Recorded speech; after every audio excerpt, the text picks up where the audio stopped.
सभी को प्रणाम। आइए हम सब मिलकर गुरु आवाहन करें। ओम गुरुर्ब्रह्मा गुरुर्विष्णु गुरुरेव महेश्वरा गुरु साक्षात् परब्रह्म तस्मै श्री गुरुवे नमः। अखण्डमण्डलाकारं व्याप्तं येन चराचरं तत्पदं दर्शितं येन तस्मै श्रीगुरुवे नमः। ॐ प्रखरप्रज्ञाय विद्महे महाकालाय धीमहि तन्नो श्रीरामः प्रचोदयात्।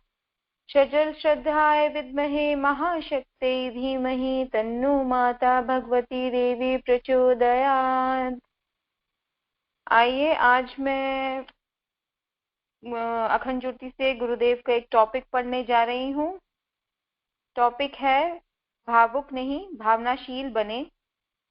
गुरुदेव लिखते हैं, भावनाएं मनुष्य के जीवन से अविच्छिन्न रूप से जुड़ी हुई है और ये हमारे जीवन को भी हर क्षण हर पल प्रभावित करती हैं।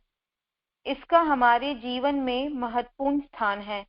भावनाएं ही सच्चे अर्थों में मनुष्य के व्यक्तित्व को गढ़ती हैं। भावनाओं की परिपक्वता के आधार पर ही व्यक्तित्व परिपक्व व विकसित होता है और भावनाओं की अपरिपक्वता ही मनुष्य को कमजोर व रुग्ण मन स्थिति का बना देती है।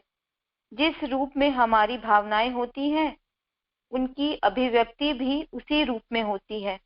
सकारात्मक भावनाएं जहां हर्ष, प्रसन्नता, उत्साह, उमंग, साहस, संतोष, आत्मविश्वास के रूप में अभिव्यक्त होती हैं, वहीं नकारात्मक भावनाएं ईर्ष्या, द्वेष, दुख, असंतोष, चिंता, आत्महीनता, असुरक्षा आदि के रूप में प्रकट होती है। हमारी भावनाएं चाहे जैसी भी हों, लेकिन उनका प्रभाव हमारे शारीरिक व मानसिक स्वास्थ्य में पड़ता है। भावनाएं यदि अपरिपक्व स्थिति में है तो ऐसे लोग अत्यंत भावुक प्रवृत्ति के होते हैं। अपने निर्णय स्वयं नहीं ले पाते, थोड़े से दुख में बहुत दुखी और जरा सी खुशी में बहुत खुश हो जाते हैं। जीवन में आने वाली थोड़ी बहुत परेशानियां इन्हें बहुत विचलित कर देती हैं और कठिनाइयों के सामने तो ये हार मानकर बैठ जाते हैं। भावनात्मक रूप से अपरिपक्व लोग थोड़े विषम परिस्थिति में भी विचलित हो जाते हैं। इनमें स्थिरता, एकाग्रता बहुत कम होती है। यह अधिकतर द्वंद्व की स्थिति में होते हैं और कभी-कभी कुंठाग्रस्त भी होते हैं। इसमें आत्महीनता व सुरक्षा की भावना अधिक होती है। ऐसे लोगों की भावनाओं के आवेग में आकर कभी-कभी आत्मघाती कदम भी उठा लेते हैं। भावनात्मक रूप से अपरिपक्व व्यक्तियों के जीवन में यदि कोई बड़ा दुख आता है तो वे उसे सहन नहीं कर पाते और जीवन से हार मान बैठते हैं। अपने ही सोच के सीमित दायरों के परिस्थिति व घटनाओं को यह सही गलत मान लेते हैं और यथार्थ को जानने का प्रयास नहीं करते। भावनात्मक रूप से अपरिपक्व व्यक्तियों के अंदर सकारात्मक भावनाओं के साथ साथ नकारात्मक भावनाएं भी अधिक पोषित होती हैं और अपना प्रभाव डालती हैं। जैसे ईर्ष्या करने वाला लोगों की भावनाएं उनकी प्रसन्नता व स्वास्थ्य को नुकसान पहुंचाती है। ईर्ष्या करने वाला व्यक्ति ना तो स्वयं खुश रह पाता है और ना दूसरों को खुश रहने देता है। भावनाओं में बहकर कभी भी अपने जीवन के निर्णय नहीं लेने चाहिए, क्योंकि ऐसे नाजुक मनस्थिति में लिए गए निर्णय भविष्य के लिए अत्यंत हानिकारक सिद्ध होते हैं। दूसरों से बदला लेना, हानि पहुंचाने व द्वेष जैसी भावनाएं ऐसी है जो व्यक्ति के कार्य शक्ति को समाप्त कर उसकी प्रगति के मार्ग में बाधक बनती है और ऐसी भावनाओं वाले व्यक्ति जीवन में कभी सफल नहीं हो पाते। इस तरह नकारात्मक भावनाएं हमारे जीवन के स्वास्थ्य को प्रभावित करती हैं। यदि इस भावनाओं पर हम अपना नियंत्रण करना सीखें और इन्हें सकारात्मक रूप दे तो यह हमारे लिए स्वास्थ्यवर्धक होने के साथ साथ अच्छे व्यक्तित्व के निर्माण में भी सहायक होंगी। इसके लिए हमारी भावनाओं का विकास भी होगा। भावनाओं पर नियंत्रण पाने के लिए हमें अपने जीवन में कठोर श्रम करना चाहिए और उससे मिलने वाले परिणाम को स्वीकारना चाहिए। यदि परिणाम हमारी आशा के अनुकूल है तो मन में भगवान के प्रति कृतज्ञता का भाव होना चाहिए और आशा से विपरीत होने पर अपनी कमियों पर ध्यान देकर उन्हें सुधारना चाहिए। अपने जीवन में अधिक से अधिक दूसरों की मदद करनी चाहिए, यथासंभव सहायता के लिए सदैव तत्पर रहना चाहिए और बुजुर्गों की सेवा करनी चाहिए। नित्य प्रति अपने जीवन में कुछ न कुछ अच्छा पढ़ने की आदत डालनी चाहिए। इससे व्यक्तित्व सकारात्मक विचारों के संपर्क में रहता है और किताबों को पढ़ने से उसे दूसरों के अनुभव के बारे में भी पता चलता है। अपने मन को विभिन्न तरीकों से यथासंभव स्थिर व एकाग्र करने की कोशिश करनी चाहिए। मन चिंता अधिक स्थिर व एकाग्र होता है, अपनी भावनाओं पर व्यक्ति उतना ही अधिक नियंत्रण होता है और इससे व्यक्ति की समझने की क्षमता का विकास होता है। जिंदगी में मिलने वाली कठिनाइयां व संघर्षों से व्यक्ति को घबराना नहीं चाहिए, बल्कि इनका सामना करना चाहिए, क्योंकि कठिनाइयां हमें निखारने के लिए आती हैं और हमें कुछ न कुछ अनुभव का उपहार देकर जाती हैं। भावनाओं में सबसे ज्यादा उथल-पुथल रिश्तों को निभाने में होती है, इसीलिए अपने रिश्तों को विश्वास के धरातल पर रखना चाहिए और तभी आगे बढ़ना चाहिए। अपने जीवन में चाहे जितने भी रिश्ते हों, लेकिन एक रिश्ता भावना से भी रखना चाहिए और अपने मन की हर बात उसको बतानी चाहिए। यह संवाद भले ही एक तरफा होता है, लेकिन जिंदगी की बहुत सारी उलझनों को सुलझाता है। इससे हमारी भावनाओं को संबल मिलता है कि कहीं कोई है जो हमारा ध्यान रखता है और हमारी मुसीबत के समय हमें गिरने नहीं देता, संभाल लेता है। इसके साथ हमें कर्तव्य का पालन व प्रबल पुरुषार्थ करने से भी पीछे नहीं हटना चाहिए। जिंदगी स्वयं में एक शिक्षक की तरह है जो हर कदम शिक्षण देगी और देर सवेर हमें भावनाओं के स्वस्थ विकास में मदद करती है। भावनाओं का स्वस्थ विकास होने से मनुष्य न तो केवल व्यक्तित्व का समुचित विकास कर पाता है, वरन औरों के जीवन को भी समग्रता से प्रभावित कर पाता है। परम पूज्य गुरुदेव कहा करते थे कि ज्यादातर मनुष्य इस धरती पर रोते हुए आते हैं, शिकायतें करते हुए जीते हैं और पश्चाताप करते हुए जाते हैं, किंतु मात्र वही अपने जीवन में संतुष्टि प्राप्त कर पाता है जो ऊंचे उद्देश्यों के लिए जीते हैं, समाज के लिए मरते हैं, और ऐसे व्यक्ति भावनाशील कहलाते हैं। जीवन का सत्य यही है कि हमें भावुक नहीं भावनाशील बनना चाहिए। तो गुरुदेव इसमें बताते हैं कि हम लोग को भावनाशील बनिए। तो भावनाशील और भावुक अगर आप गूगल में सर्च करेंगे ना, तो भावना और शील और भावुक का एक ही मीनिंग आता है, वो आता है इमोशनल और सेंटिमेंटल। लेकिन यहाँ पर भावनाशील का मतलब है सौहार्द, संवेदनशील बनना, सौहार्दवान बनना। तो गुरुदेव कहते हैं अपने रिलेशन या किसी भी प्रकार के जो भी हमारे लाइफ में रिलेशन आते हैं, दोस्त या कोई भी, उनके लिए भावनाशील बनिए। अगर आपका किसी के साथ बहस हो गई हो तो उसके बाद उसको याद करके आप दुखी मत होइए, उसको आप हीलिंग भेजिए कि उसका मन शांत हो और फिर आपका मन भी शांत हो जाएगा।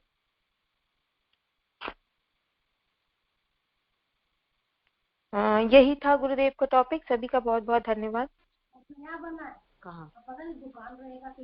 कहाँ का बात कर रहे हैं? कौन खोल लिया? वो आदमी का दुखमय जीवन बिताता है, हमेशा किसी न किसी नेगेटिव थॉट में रहता है। और भावना में बहकर गुरुदेव ने बहुत अच्छा कहा कि कभी भी कोई निर्णय भावना में बहकर नहीं लेना चाहिए और स्वाध्याय के द्वारा व्यक्ति सकारात्मक दृष्टिकोण अपनाने में सक्षम होता है। उसका व्यक्तित्व संवेदनशील और सौहार्दपूर्ण हो जाता है। बहुत सुंदर अब मैं सुनीता जी से रिक्वेस्ट करूंगी। सुनीता जी, आप हमें गुरुदेव के साहित्य में से क्या सुना रहे हैं? सुनीता जी। दीदी 1 मिनट, मैं सबको ना पहले म्यूट करूं क्योंकि ये बार बार सबका अनम्यूट हो रहा है।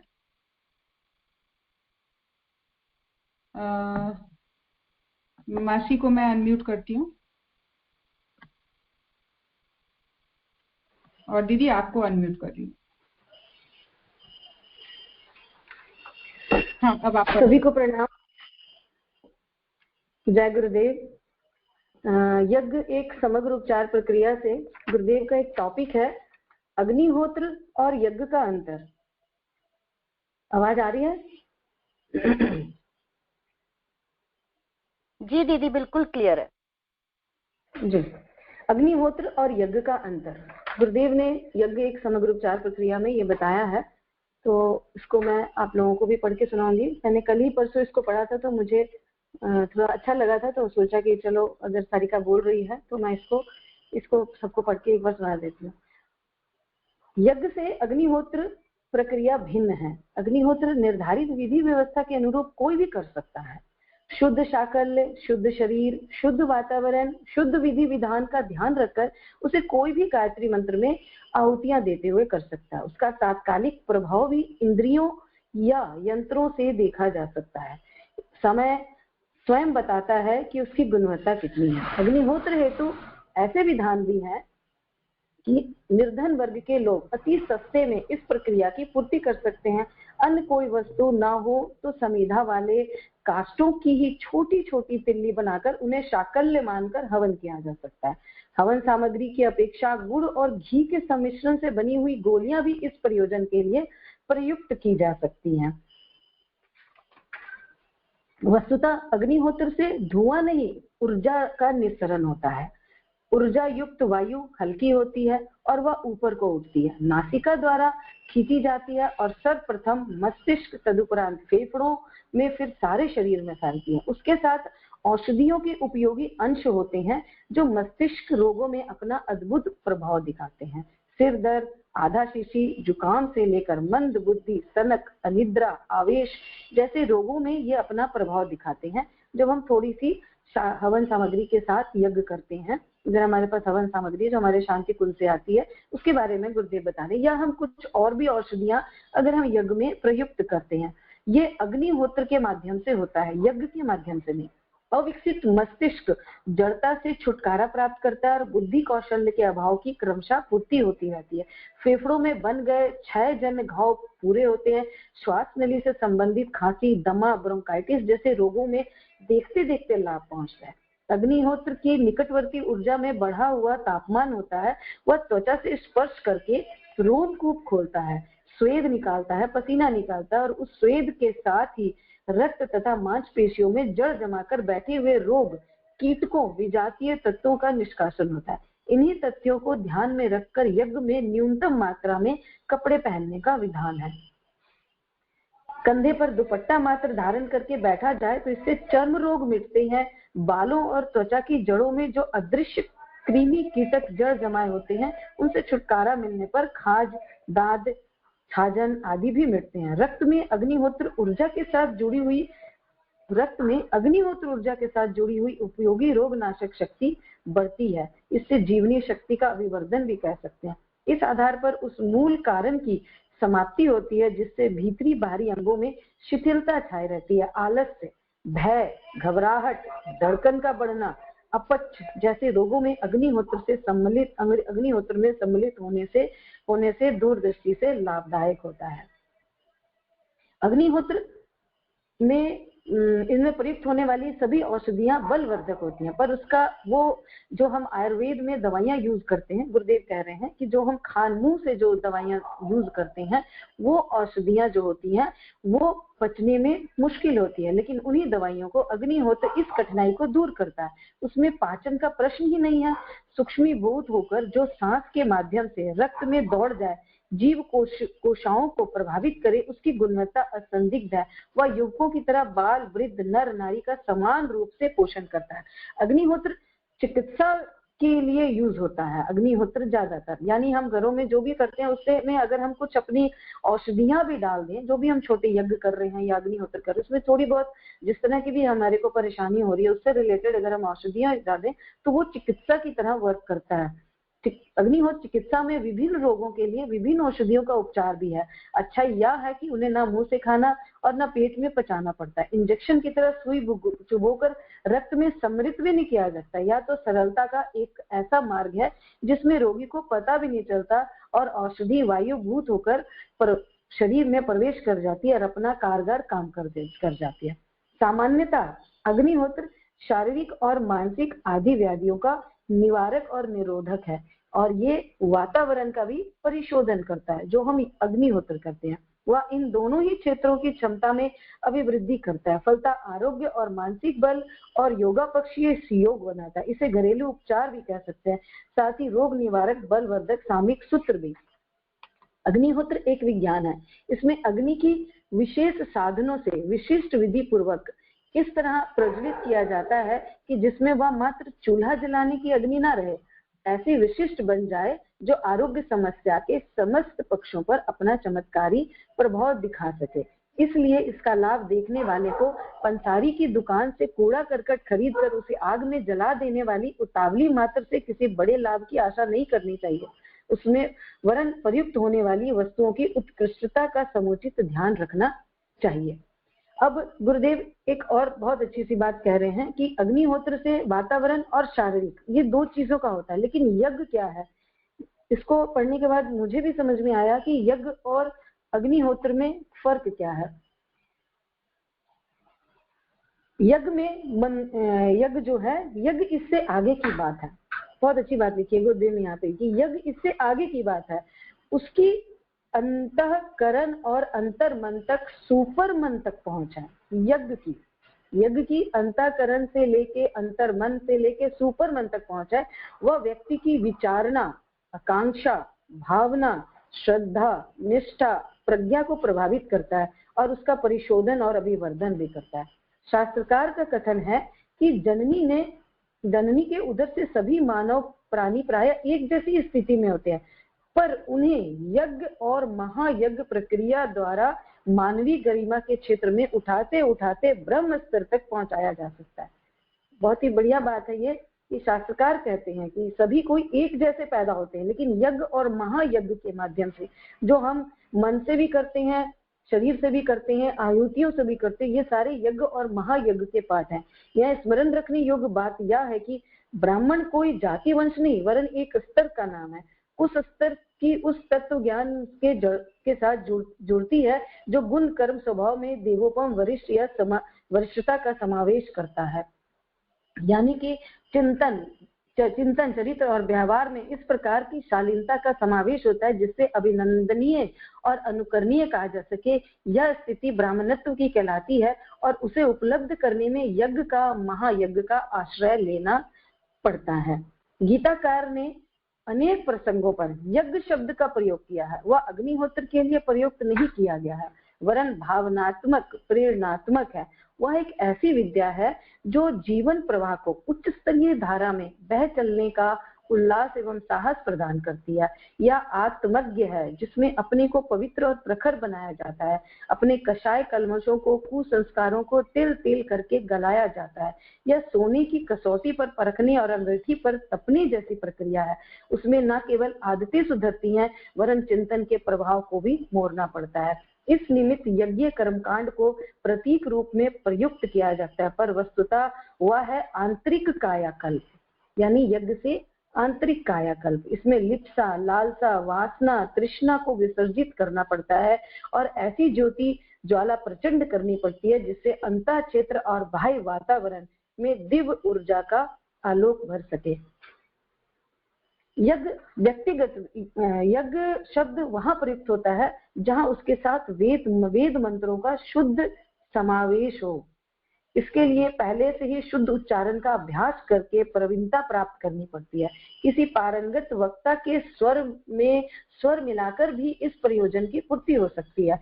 यज्ञ में मंत्रों के शुद्ध उच्चारण का महत्व है, पर जिनके द्वारा उनका उच्चारण किया जा रहा है उनका व्यक्तित्व और चिंतन चरित्र भी उस उच्च स्तरीय होना चाहिए। उनका आहार विहार ऐसा होना चाहिए जैसे ऋषि कल्प कहा जा सके, जिसे अभक्ष्य खाने वाले, मादक द्रव्य पीने वाले, लंपट व्यसनी व्यक्ति, प्रकृति के व्यक्ति वेद मंत्रों के उच्चारण में प्राण नहीं भर सकते। इन दिनों यज्ञ व्यक्तिगत भी हो सकता है और सामूहिक भी हो सकता है। व्यक्तिगत यज्ञों में पति पत्नी सम्मिलित होते हैं, घृत के लिए गाय पालते हैं, घर में देवालय स्तर की यज्ञशाला बनाकर रखते हैं, पर जिसमें हर मौसम में बिना किसी कठिनाई के यज्ञ किया जा सके। यह दीर्घकालीन होता है, नियमित भी रहता है। ब्रह्म तेज की वृद्धि के लिए गायत्री मंत्र से न्यूनतम 24 आहुतियां नित्य देने का विधान है। इससे अधिक बन पड़े तो और भी उत्तम है। अधिक का अधिक फल होता है। या दैनिक जप का दशांश नहीं हो तो न्यूनतम शतांश तो होना ही चाहिए। यदि अनुष्ठान के साथ व्रत पूर्वक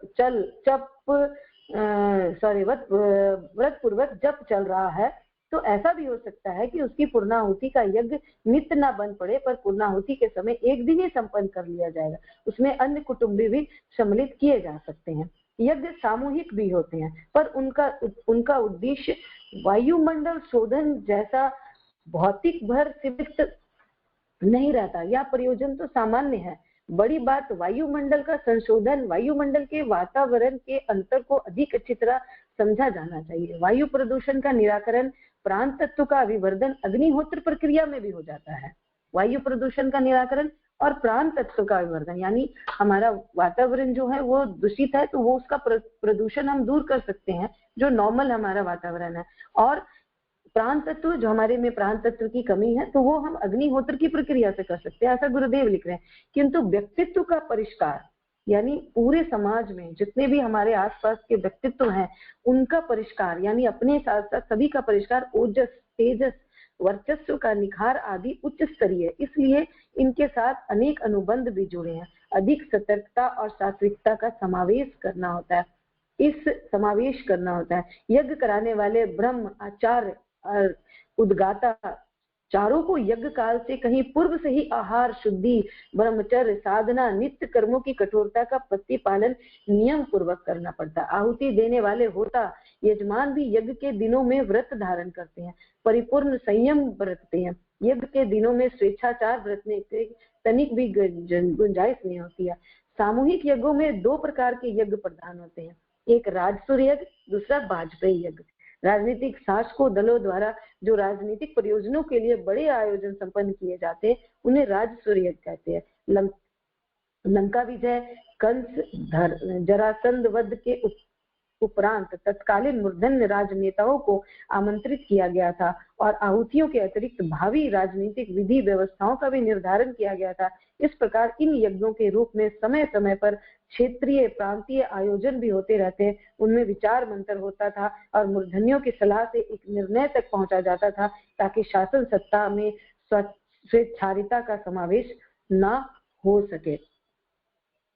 गुरुदेव, वाजपेयी यज्ञ धर्म पुरोहित द्वारा आयोजित किए जाते हैं। उनमें विद्वानों, मनीषियों, विचारकों, धर्माचार्यों को आमंत्रित किया जाता था। इनमें तत्कालीन वैयक्तिक सामाजिक समस्याओं के कारण समझते हुए उनके निवारण का योजनाबद्ध हल निकाला जाता था। ऐसे आयोजन किन्हीं तीर्थों में किन्हीं नियत स्थिति पर तीर्थों स्थानों में निर्धारित रहते थे।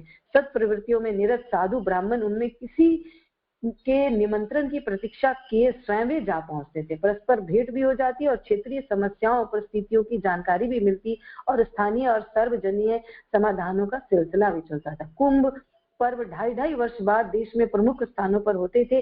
आज तो उनमें साज सज्जा, स्नान, पूजन, भोजन, भंडारा आदि की विडंबना ही शेष रह गई है, पर पुरातन काल में ऐसा नहीं था। तब लोग समय की समस्याओं और आवश्यकताओं पर विचार करते थे और अपने प्रयासों को उसी दिशा में मोड़ते थे और इसमें यज्ञ का एक बहुत बड़ा योगदान था।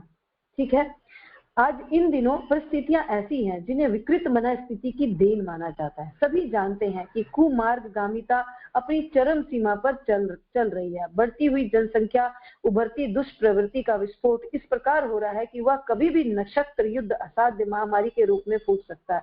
विज्ञान और बुद्धिवाद का दुरुपयोग ऐसी परिस्थिति उत्पन्न कर सकता है जिसमें मानवीय सत्ता और सभ्यता का अंत होने जैसी स्थिति आ गई। ऐसे भयंकर समय में भौतिक उपचार तो शासकों, अध्यक्षों द्वारा अपने अपने ढंग से चलते ही रहते हैं। अध्यात्म के मनुष्यों को इन दिनों दिव्य प्रतिकारों का आश्रय लेना चाहिए और व्यक्ति तथा समाज को नरक जैसे दलदल में फंस जाने से पूर्व ही उबारना चाहिए। इसके लिए सर्व सुलभ उपचार यज्ञ प्रक्रिया को पुनर्जीवित करने के स्तर पर प्रयास करना चाहिए। इस आधार पर ही वातावरण का परिशोधन संभव हो सकता है। तपस्वियों के द्वारा किए गए आयोजन अंतरिक्ष में ऐसी उथल पुथल कर सकते हो कि विकास के नए आयाम आरंभ हो सके। गुरुदेव को बहुत सारा धन्यवाद कि हम सबको गुरुदेव ने छोटे से छोटे और बड़े से बड़े यज्ञ में शामिल होने का और करने का भी मौका दिया है। तो हम सब प्रयास करें अपने अपने स्तर पे, अपने अपने एरिया में, अपने घर अग्निहोत्र तो करते ही हैं, अगर हम सब मिलके अपने अपने जगहों पे 5 कुंडली, 2 कुंडली, 3 कुंडली यज्ञ करें तो ये हमारे लिए और हमारे समाज के लिए और गुरुदेव के सपने के लिए बहुत ही अच्छा रहेगा। बहुत बहुत धन्यवाद। प्रणाम। ये में जो एक बहुत बड़ा कंफ्यूजन हम सबके मन में रहता है उसको काफी कुछ क्लियर किया है कि अग्निहोत्र का जो तत्कालिक प्रभाव है वो हमारे व्यक्तित्व पर पड़ता है और इसकी ऊर्जा हमारे शारीरिक मानसिक रूप से हमारे स्वास्थ्य पर पड़ती है, स्वास्थ्य वर्धन होता है और इसमें सूक्ष्मीकरण के द्वारा हमारे रोमकूपों के अंदर श्वास के द्वारा हमारे कण कण को, हमारे रोमकूपों को स्वस्थ करते हैं, ब्लड सेल्स को स्वस्थ करते हैं और वातावरण का भी, आसपास के वातावरण का परिशोधन होता है। और यज्ञ गुरुदेव ने बताया इससे आगे की बात है। इसमें मंत्रोच्चारण के द्वारा अंतर्मन अंतःकरण का परिशोधन होता है, चिंतन परिष्कृत होता है और साधक का थॉट प्रोसेस उच्च स्तरीय होने लगता है, साधक का आंतरिक कायाकल्प हो जाता है, व्यक्तित्व परिष्कृत हो जाता है। बहुत सुंदर। अब मैं जया जी से रिक्वेस्ट करूंगी, जया जी आप हमें गुरुदेव के साहित्य में से क्या बता रहे हैं। जया जी।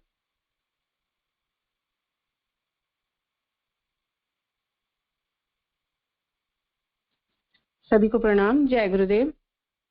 मैं आज गुरुदेव की अखंड ज्योति से पढ़ रही हूँ संत नामदेव की भगवत दृष्टि। यदि मन निर्मल हो और हृदय में भगवान के लिए अगाध प्रेम। मेरी आवाज आ रही है? जी बिल्कुल क्लियर है। हाँ जी। यदि मन निर्मल हो और हृदय में भगवान के लिए अगाध प्रेम हो तो भक्त को भगवान की कृपा अवश्य प्राप्त होती है। भगवान को प्रेम से ही पाया जा सकता है क्योंकि भगवान स्वयं प्रेम स्वरूप है। प्रेम के कारण ही तो भगवान राम ने शबरी के झूठे बेर खाए, वही भगवान कृष्ण ने दुर्योधन के मेवा मिष्ठान आदि 56 प्रकार के भोगों को ठुकराकर विदुर के घर शाक और केले के छिलके खाए। भारत की आध्यात्मिक भूमि में ऐसे अनेक भक्त हुए हैं जिन्हें भगवान के दिव्य स्वरूप का दर्शन करने का सौभाग्य मिला है। उनमें से एक नाम संत नामदेव का भी है। उनकी निश्चलता, निष्कपटता, पवित्रता व सच्ची भक्ति के कारण निर्गुण निराकार भगवान साकार सगुण रूप में प्रकट होकर उन्हें अपने दिव्य स्वरूप का दर्शन कराया करते थे। नामदेव बाल्यावस्था से ही भगवान के प्रेम में डूबे रहते थे। उनके निश्चल निष्कपट प्रेम के कारण भगवान पांडुरंग ने अपने दिव्य चतुर्भुज रूप में प्रकट होकर पहली बार उनकी बाल्यावस्था में ही उन्हें निहाल कर दिया था। कहते हैं भगवान प्रत्यक्ष प्रकट होकर उनके द्वारा अर्पित भोग को ग्रहण किया करते थे। जब भगवान भक्त की सच्ची भक्ति को देखकर भक्त के हृदय में आ विराजते हैं तो भक्त की दृष्टि भी भगवत दृष्टि बन जाती है। ऐसे भक्त फिर अपने मन की आंखों से पल पल अपने भगवान का, अपने आराध्य का दर्शन कर निहाल होते रहते हैं, आनंदित होते रहते हैं। उनकी आंखों से संसार वैसा नहीं दिखता जैसे सामान्य जनों को अपनी भौतिक दृष्टि से दिखता है। भक्त को हर वस्तु में, हर व्यक्ति में, हर प्राणी में उनके आराध्य, उनके भगवान ही दिखने लगते हैं। संत नामदेव की भगवत दृष्टि से जुड़ी अनेक रोचक घटनाएं व प्रेरक प्रसंग हैं। एक बार वे संत ज्ञानेश्वर के साथ यात्रा कर रहे थे। दोनों भगवत चर्चा करते हुए जा रहे थे। यात्रा में दोनों को जोर से प्यास लगी। रास्ते में एक कुआं मिला पर वो सूखा हुआ था, उसमें पानी का नामो निशान तक ना था। फिर पानी कैसे पिए? संत ज्ञानेश्वर ने अपने योग बल से कुएं के भीतर जमीन में प्रवेश करके पानी पिया और उसके लिए भी थोड़ा जल लेकर ऊपर आ गए, उनके लिए भी। पर नामदेव बोले मैं यह जल नहीं पीऊंगा। संत ज्ञानेश्वर बोले क्यों? आखिर जल तो जल ही है, प्यास बुझनी चाहिए। इस पर नामदेव बोले क्या मेरे विट्ठल को मेरी चिंता नहीं होगी? क्या उन्हें नहीं पता कि मैं प्यासा हूँ? कहते हैं कि नामदेव के ऐसा कहते ही उसी क्षण कुआं जल से ऊपर तक भर आया और नामदेव जी ने जल पिया। एक बार संत नामदेव की कुटिया में आग लग गई और वे प्रेम में मस्त होकर आसपास की अन्य वस्तुओं को भी अग्नि में डालकर यह कहने लगे कि हे प्रभु, हे मेरे प्रभु, मेरे पांडुरंग, आज लाल लाल लपटों का रूप बनाए पधारे हो। मेरे बाकी वस्तुओं ने क्या अपराध किया है जो आप इन्हें बाकी वस्तुओं ने क्या अपराध किया है, आप इन्हें भी स्वीकार करो प्रभु। उनके ऐसा कहते ही अग्नि बुझ गई। अग्नि की उठती लपटों में से उन्हें पांडुरंग ही दिखाई पड़े।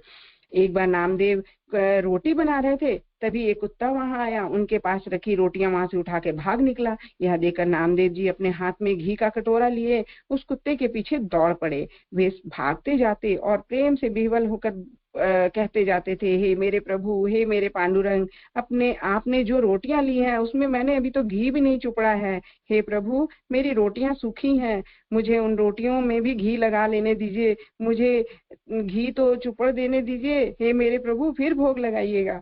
संत नामदेव भगवत प्रेम में इतने विह्वल हो गए कि उन्हें उस भागते हुए कुत्ते में भी उनके पांडुरंग दिखाई पड़ रहे थे। कहते हैं कि नामदेव की ऐसी परम भक्ति को देखकर पांडुरंग भगवान ने कुत्ते का रूप त्याग कर अपने वास्तविक स्वरूप को धारण कर लिया एवं शंख, चक्र, गदा आदि धारण किए अपने चतुर्भुज रूप में प्रकट हो गए। ऐसी अनेकानेक घटनाएं हैं जिनमें संत नामदेव की प्रभु भक्ति, भगवत भक्ति व सर्वत्र भगवत दृष्टिगोचर होती है। उनका जीवन सचमुच अमृत का व निरंतर बहता हुआ झरना है, जिसमें डूबकर हम स्वयं के लिए भगवत कृपा, भगवत दर्शन का मार्ग प्रशस्त कर सकते हैं। यदि सच्ची साधना हो, भगवान में अटूट श्रद्धा और विश्वास हो, मन निर्मल हो, हृदय सरोवर प्रेम से लबालब भरा हो, तो भक्त के हृदय में भगवान प्रकट होते ही हैं। वे विभिन्न रूपों में उन्हें निहाल करते ही करते हैं। भगवान अंतर्यामी हैं, इसलिए वे हमारे अंतस की निर्मलता और पवित्रता को देखते हैं। भगवान सर्वव्यापी हैं, इसलिए वे भक्त की पात्रता को देखकर कहीं भी प्रकट हो सकते हैं। भगवान सर्वज्ञ हैं, इसलिए वे हमारे गुण, दोष, अच्छे बुरे सभी कर्मों को जानते हैं। भगवान से कुछ भी तो नहीं छुपा है और ना ही उनसे कुछ छिपाया जा सकता है। भगवान को चतुराई एवं चपलता से नहीं, वरन निर्मलता, पवित्रता व प्रेम की से ही रिझाया जा सकता है। भगवान निर्गुण निराकार है, पर भक्त के प्रेम के वश में होकर वे प्रकट होते हैं। भगवान अव्यक्त हैं, पर भक्त के प्रेम में व्यक्त हो सकते हैं। भगवान भक्त वत्सल हैं, इसलिए वे भक्त को पुकार अवश्य सुनते हैं। वे अपने भक्त पर कृपा भी करते हैं। वे भक्त के ऊपर अपना अनुग्रह अवश्य बरसाते हैं। अस्तु, यदि साधना करनी ही है तो हम सच्ची साधना क्यों ना करें। यदि भक्ति करनी ही है तो सच्ची भगवत भक्ति ही क्यों ना करें, सच्ची गुरु भक्ति ही क्यों ना करें। अपने मन की मलिनता को मिटाकर, मन की निर्मलता को पाकर हम भगवत दर्शन, भगवत कृपा एवं भगवत प्रेम के पात्र क्यों ना बने। संत नामदेव जी के जीवन के ये सूत्र हमें अवश्य अपनाने चाहिए। जय गुरुदेव। सभी को प्रणाम।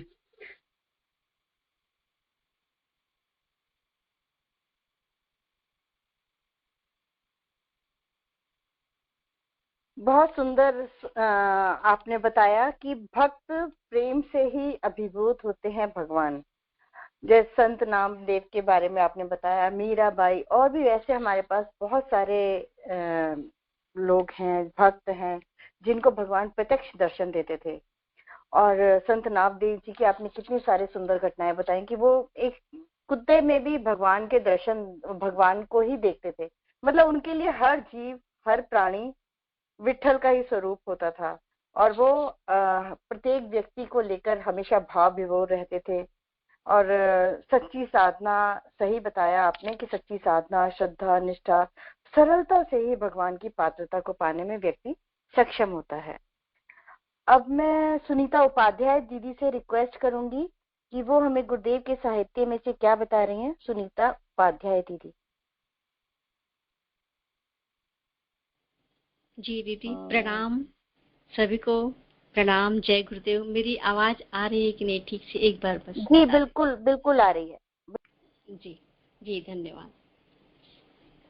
तो अपने मन को वश में करने एवं मनोमय कोश को सुविकसित करने के लिए बहुत सारे नियम और साधनाएं परम पूज्य गुरुदेव ने बताया है। उनमें से एक है जप साधना, जो गायत्री महाविज्ञान पेज नंबर 330 में गुरुदेव ने लिखा है। तो मैं वही पढ़ने जा रही हूँ। आइए सुनते हैं गुरुदेव क्या बोलते हैं। जप साधना, मनोमय कोश की स्थिति एवं एकाग्रता के लिए जप का साधना बड़ा ही उपयोगी है।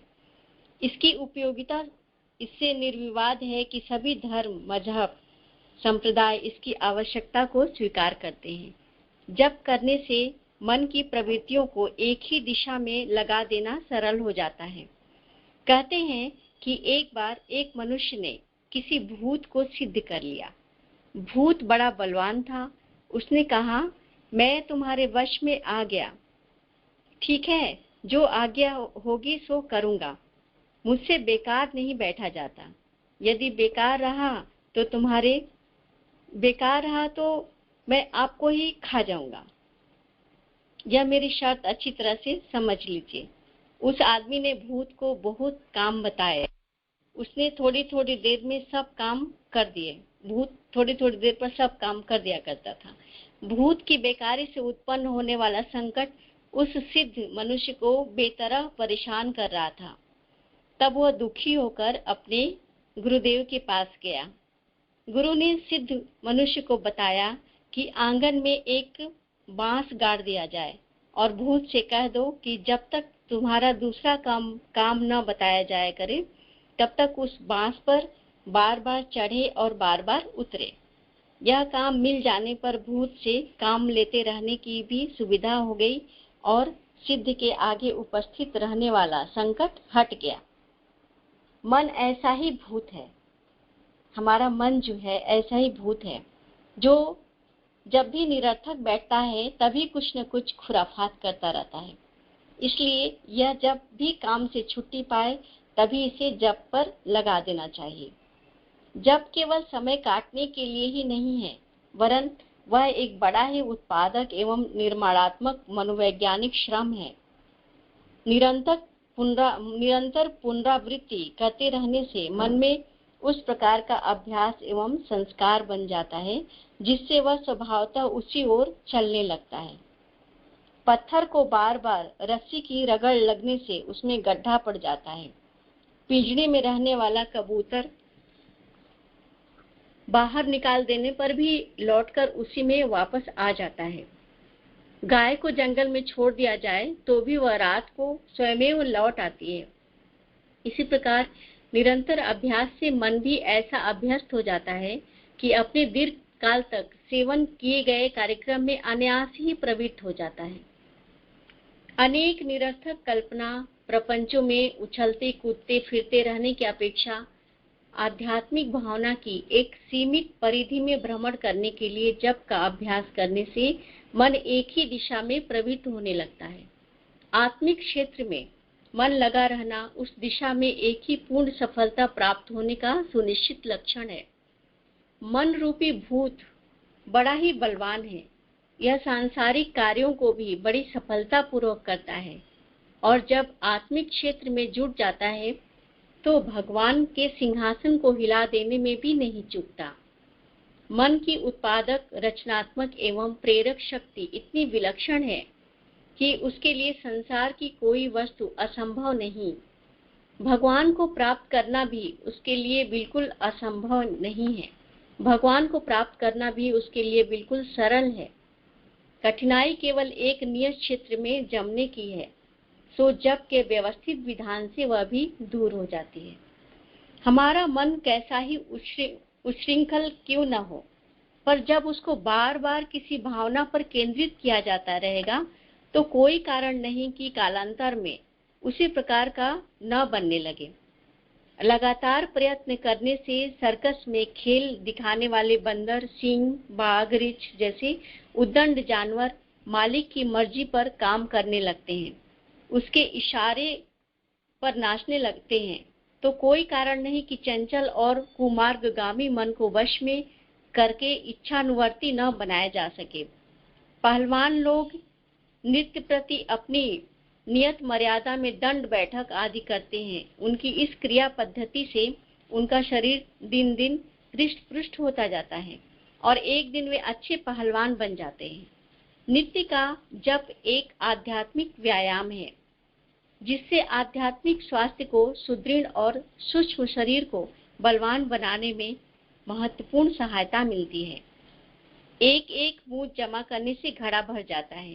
चींटी एक एक दाना ले जाकर अपने बिलों में मनो अनाज जमा कर लेती है।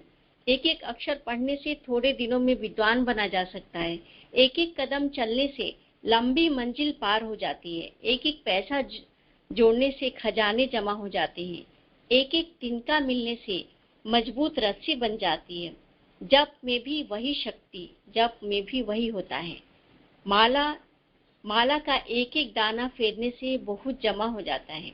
इसलिए योग ग्रंथों में जप को यज्ञ बताया गया है।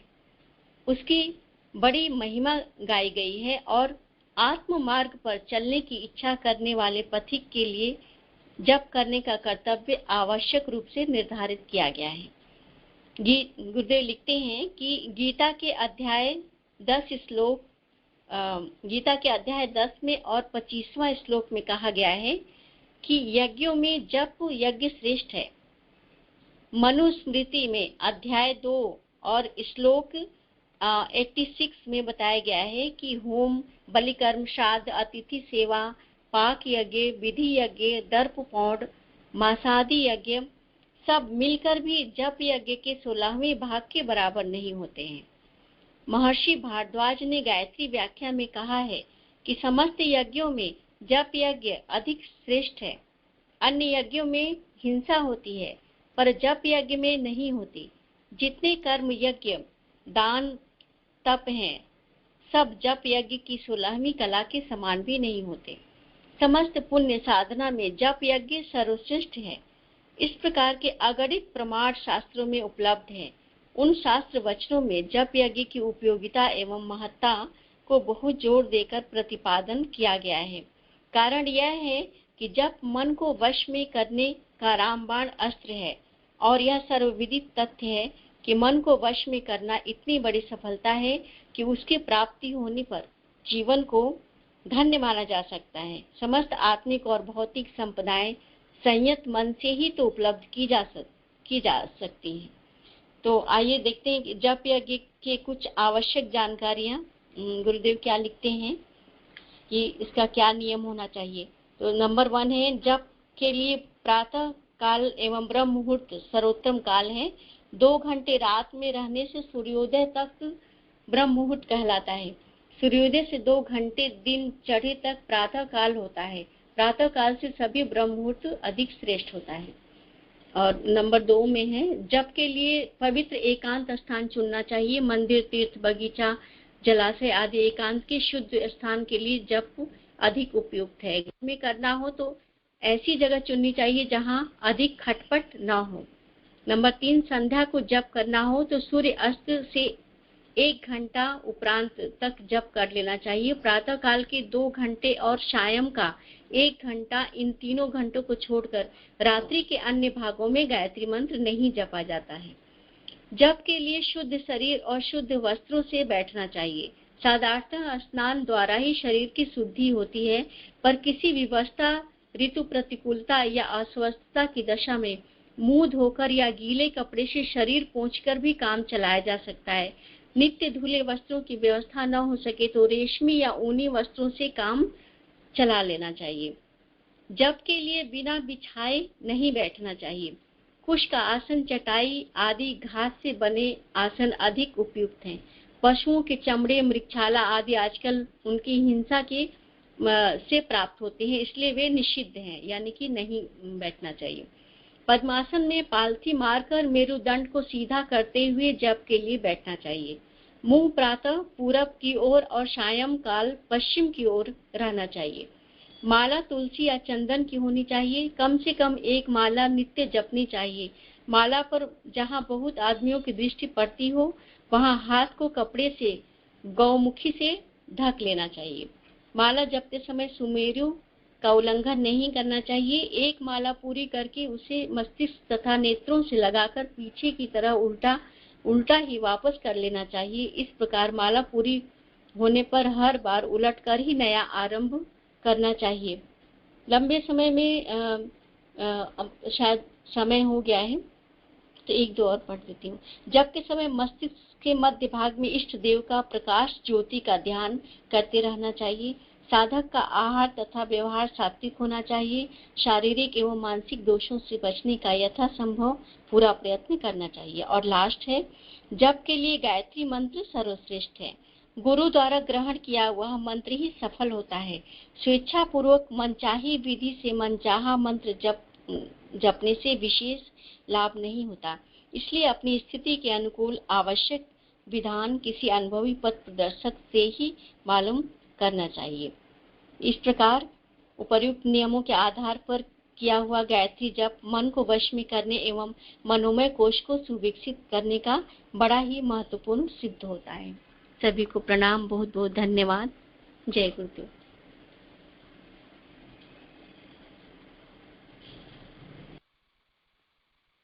बहुत सुंदर दीदी आपने बताया, सुनीता दीदी, कि मनोमय कोश को विकसित करने में जप साधना का बहुत महत्वपूर्ण स्थान है। और इसे हमें सभी को मालूम है कि इसे सभी धर्म संप्रदाय के लोग करते हैं। इसके द्वारा एकाग्रता बढ़ती है, मन एकाग्रचित होता है और केंद्रित होता है। मन को केंद्रित करने के लिए गुरुदेव ने जप को ही सबसे समर्थ साधन बताया है कि जप अगर हम करेंगे तो हमारा मन धीरे धीरे एकाग्र होगा, फिर वो केंद्रित होता चला जाएगा। ग्रंथों में तो जप को यज्ञ की संज्ञा दी गई है और गीता में भी कहा गया है कि यज्ञों में जप यज्ञ सर्वश्रेष्ठ है। जप को गुरुदेव ने मन को वश में करने का सर्वश्रेष्ठ रामबाण शस्त्र बताया है। जबकि गुरुदेव ने कुछ नियम भी बनाए हैं कि ब्रह्म मुहूर्त में करना चाहिए, एकांत और पवित्र स्थान होना चाहिए और शरीर और मन शुद्ध होना चाहिए और हमेशा आसन जरूर होना चाहिए। हमें जप करने से पहले खाली ऐसे ही पृथ्वी पर बैठ के हमें जप नहीं करना चाहिए। और सुबह के टाइम हमेशा कोशिश करें कि वैसे अपनी कंफर्टेबल पोजीशन में बैठें, लेकिन अगर हम पद्मासन में बैठ सकते हैं तो पद्मासन में बैठकर मॉर्निंग में कर रहे हैं, ब्रह्म मुहूर्त में कर रहे हैं तो पूर्व दिशा में, अगर सूर्यास्त से 1 घंटा पहले अगर हम कर रहे हैं तो पश्चिम दिशा में मुख करके हमें बैठना चाहिए। तो बहुत सुंदर आपने बताया। अब आगे मैं पूछना चाहूंगी कि अगर हमें सारिका की मम्मी कुछ बताना चाहेंगे, क्योंकि सुषमा जी शायद है नहीं, तो सारिका की मम्मी हमें गुरुदेव के बारे में कुछ बताना चाहेंगे, अभी समय है। हाँ जी विनीता दीदी, सुषमा दीदी शैलजा चतुर्वेदी के नाम से हैं, उनको आप कॉल कर लो। ओके शैलजा दीदी, मैं आपको इनवाइट करूंगी। आप गुरुदेव के साहित्य में से हमें क्या बताएंगे?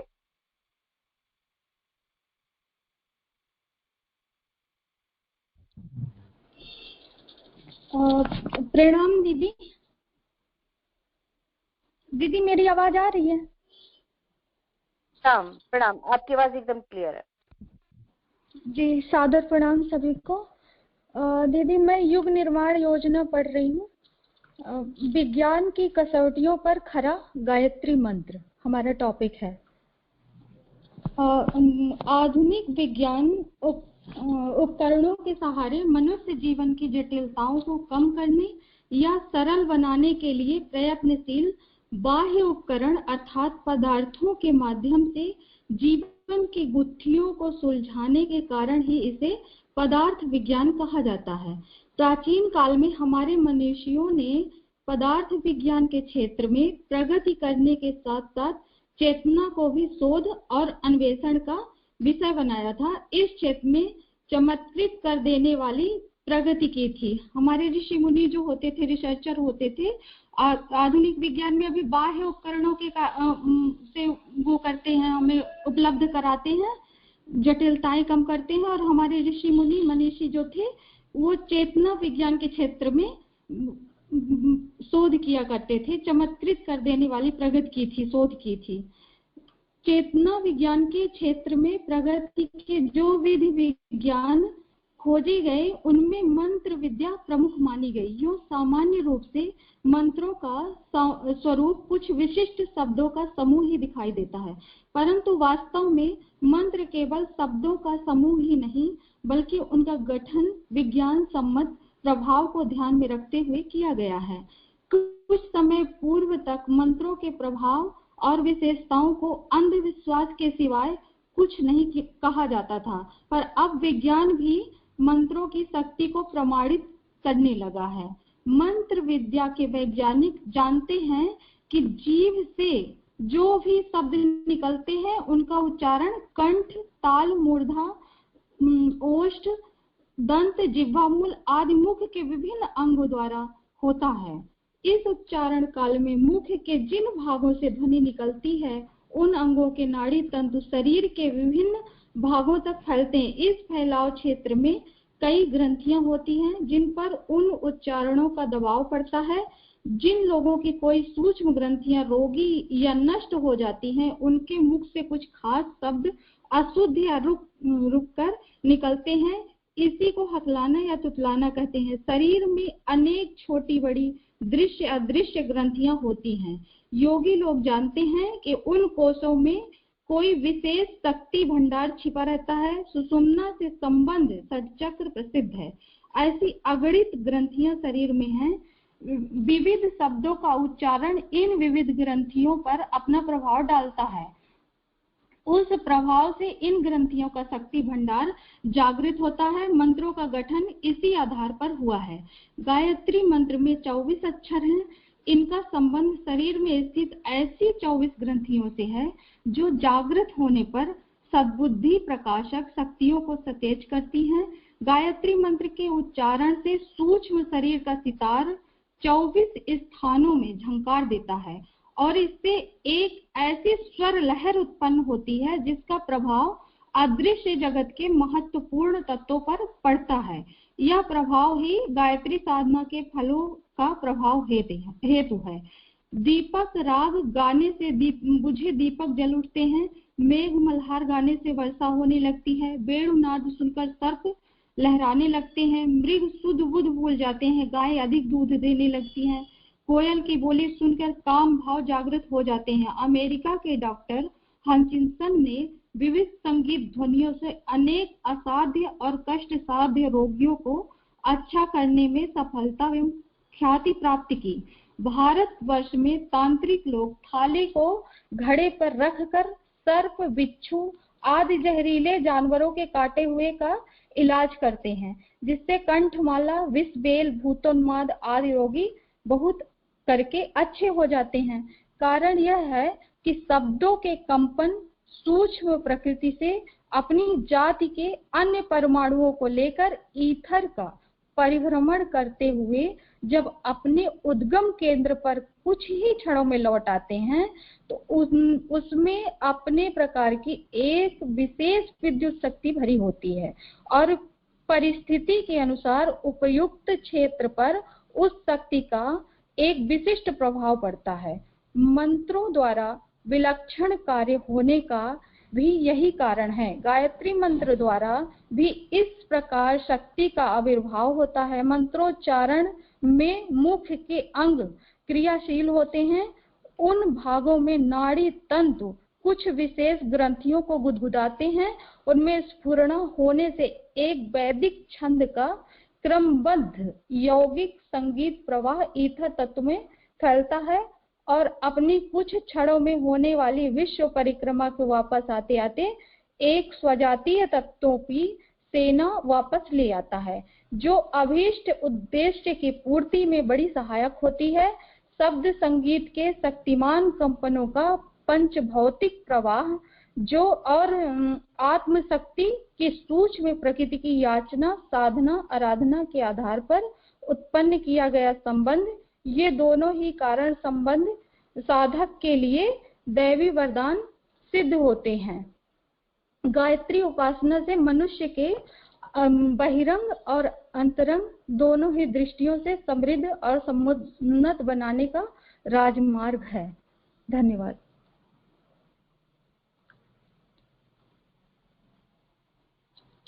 बहुत सुंदर दीदी, आपने बहुत सुंदर बताया कि चेतना जगत मंत्र विद्या का कितना बड़ा हमारे जीवन में एक रोल होता है, कि मंत्रों के द्वारा इसको सर्वश्रेष्ठ विज्ञान माना गया है। और हमारे मुख से जो भी मंत्रों के शब्द, जो भी हम मंत्रोच्चारण करते हैं, उसको वैज्ञानिक रूप से भी आज एक मान्यता मिल चुकी है कि हर एक शब्द का हमारे शरीर में, जो मुख में जो ग्रंथियां होती हैं बेसिकली, उन पर बहुत पॉजिटिव असर पड़ता है। कोई भी छोटी कोई प्रॉब्लम हो रही होती है तो मंत्रों का उच्चारण करने से वो ऑटोमेटिकली ग्रंथियां जो एक्टिवेट हो जाती हैं, वो प्रॉब्लम और धीरे धीरे सॉर्ट आउट होने लगती है। और ये जो गायत्री की 24 अक्षर हैं, वो शरीर की 24 ग्रंथियों को झंकृत करते हैं। और जो हम मंत्र बोलते हैं वो आकाश में जाकर, एक अंतरिक्ष में जाकर, सूक्ष्म जगत में जाकर, ईथर से में मिलके वैसी ही शक्तियां, वैसी ही हमारे मंत्रोच्चारण के साथ जुड़ जाती हैं, जो कि एक संपूर्ण वातावरण में एक पॉजिटिविटी, संपूर्ण नहीं तो आसपास के वातावरण में बहुत बड़ा पॉजिटिविटी फैल जाती है। और मंत्रों में बहुत बड़ी शक्ति होती है। बहुत सुंदर आपने बताया। अब मैं चुलबुल से बोलूंगी कि आहुतियों के साथ आज के क्रम का समापन करेंगी।